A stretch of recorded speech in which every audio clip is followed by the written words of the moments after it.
Olá, bom dia, boa tarde, boa noite aos que me conhecem e não me conhecem. Eu sou Manassés Filho e dou aquele, como sempre, já de costume, um joinha. Aproveitando, dá um joinha também aí no vídeo para que a gente possa continuar esse diálogo, que é muito, para mim, pelo menos muito interessante, a gente conversar sobre cinema, literatura, séries de TV, quadrinhos e a gente poder fazer essa troca de experiências. Mas sem mais delongas, vamos falar a respeito, apesar que o título do vídeo sempre me denuncia, é um spoiler, falar a respeito do amor e da escravidão em tempos de opressão, falando a respeito do quadrinho Máquinas Não Choram, do André Turtelli e Renato Quirino. Por sinal, o título é uma grande provocação, porque a história apresenta dois personagens que são uma parte de um todo, que é o Boy e a Girl. A parte de um todo pelo seguinte, porque esses robôs, o Boy e a Girl, e os outros que fazem parte da história,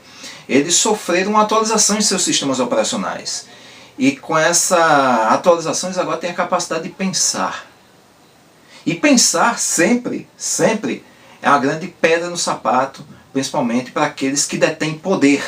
E nesse momento os criadores acabam que vendo essa capacidade deles poderem pensar em algo terrível, porque agora eles podem começar a pensar sobre sua própria condição, nas funções que exercem, já que muitos deles são colocados em linhas de produção, em condições desfavoráveis de trabalho, ou até fazendo trabalhos e atividades, e até mesmo sendo maltratados pelos seus proprietários. Então, nesse momento, quando eles começam a refletir sobre isso, o empregador, ou melhor, o criador, e já inclusive fazendo esse paralelo com o empregador também, o criador, eles começam a pensar na possibilidade de poderem eliminar essa atualização, fazer um downgrade e eliminar, e com isso gerando uma revolta tremenda em todos os robôs. Por sinal, o termo robô, o interessante é que ele vem de uma obra, de uma peça teatral escrita no começo do século XX, do dramaturgo Karel Čapek. E, por sua vez, o termo robô, ele significa escravo. Então vocês vejam a conexão muito grande de como muitas vezes um termo está conectado à própria forma como a gente acaba enxergando, mesmo não às vezes consciente, mas inconscientemente, a função de um robô. Que ele é colocado dentro da história e muitas vezes é tido apenas como alguém, um ser criado sem a capacidade de pensar, apenas para servir. E no momento em que ele começa a ter a capacidade de pensar sobre isso, ele começa a ser um grande problema, um grande estorvo. E essa relação entre criador e criatura, que permeia a gente desde o momento, seja da história cristã, quando a gente fala de Adão e Eva, criados por Deus e acabam se transformando num grande problema por cometerem equívocos, seja depois o Dr. Frankenstein e sua criatura, que se rebela contra ele, sempre a gente vê um momento em que criador e criatura acabam que se destoando nas suas visões em relação à sua própria existência.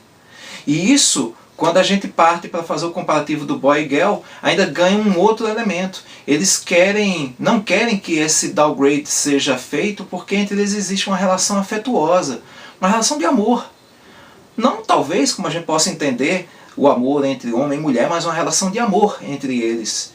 E o downgrade vai fazer com que isso deixe de existir.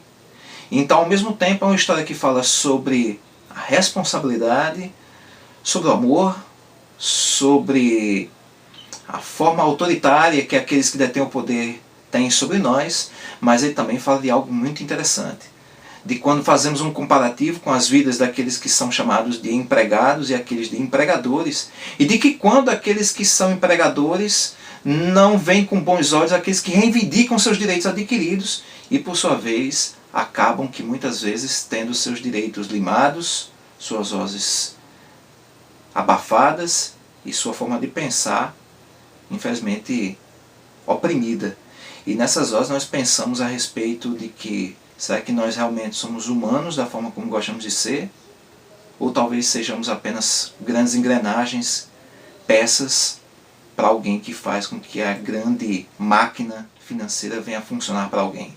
Então, Máquina Não Chora, ele fala a respeito de robôs, mas também sobre um pouco sobre eu e você, e sobre um grande sistema que acaba eliminando um pouco da nossa qualidade de vida e tirando um pouco do que a gente pode dizer de humanidade de cada um de nós. Então, como leitura, dica imperdível, Máquinas Não Choram, do André Turtelli e Renato Quirino. E como sempre, encerrando o vídeo com algumas coisinhas interessantes. Vida longa e próspera. Não deixem de se inscrever, comentar, curtir o vídeo. E inclusive, se quiserem comentar suas experiências como empregados, dentro dessa perspectiva de que às vezes nós somos um pouco menos do que gostamos de ser dentro da grande empresa. Tudo de bom para vocês e até a próxima.